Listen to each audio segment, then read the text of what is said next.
who would have a better chance of beating Donald Trump, Kamala Harris or Joe Biden? You know, right now it's the Biden-Harris ticket, and that's the lane that I've sort of remained in because I feel like we've been on this roller coaster ride for quite some time. And as someone who hates roller coasters, I really just want to get off of it and stay focused on defeating Donald Trump, because that is what's critical for November. But, I think she is incredibly powerful. She's very eloquent. And she's so strong on policies. And I think she's very genuine about how she views a lot of these issues. And so I think she'd make a great candidate. I think she's doing the work that she needs to out there in the campaign field right now while this discussion continues to play out. How are the never Trump Republicans reacting to calls for Biden to step aside? Do you think they could totally get behind Harris? And again, this is all hypothetical. We don't know if we're even going to have this conversation officially. Right. Well, certainly, I think the space is divided, to be honest. I mean, you've seen commentary from a lot of very vocal critics saying Joe Biden has to go for the greater good of the country. And then you've seen those of us who are like, look, whatever the Democrats decide, whatever it is, decide it soon so we can all start rowing in that direction and work together to defeat Donald Trump. I think, look, I think it's an important conversation to be having. But I think the longer that this goes on, the more that this is helping Donald Trump.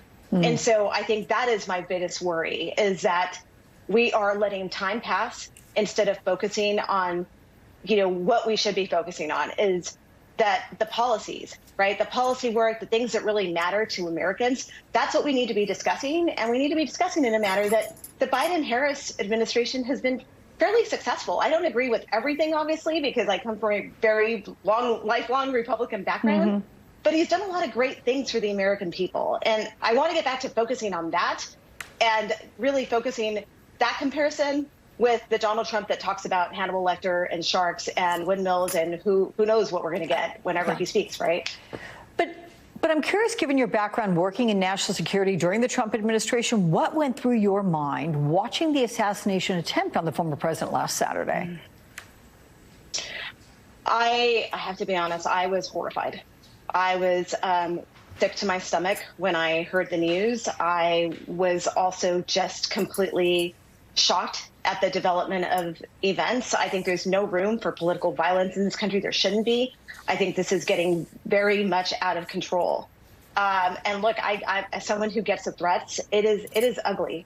And I think we need to get to a better place. But I'm I got to say, just very taken aback about what happened there in terms of the security of the perimeter and how this whole thing developed. And I do think that we need to get to the bottom of it so we can protect our leaders and make sure that we have safe spaces for Americans to attend. I feel awful for the loss of life that happened at that rally. Yeah, terrible. After the incident, Donald Trump said he was going to deliver a unifying speech at the RNC, but then 15 minutes into a 90-minute speech, he goes off prompter and starts meandering into his usual grievances and false claims. So what does that speech tell you? I think, what do they say? A tiger doesn't change its stripes. And I think as much as they wanted to paint this as Donald Trump is a changed man, he is who he is. And look, I don't doubt the fact that this was a horrible and traumatic experience for him. It would be frightening for anyone. But I will say this. I mean, his speech started off and went off the rails like it usually does. I was picturing, honestly, Alex, the staff, because we've all been there as someone who worked in the White House. I was just imagining the staff cringing and being like, no, here he goes.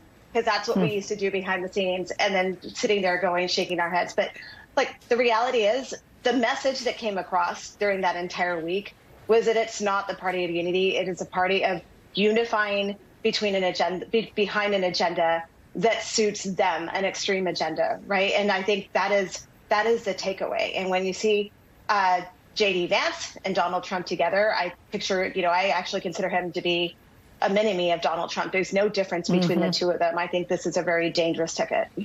Okay. Olivia Troy, see you again soon, my friend. Thank you much.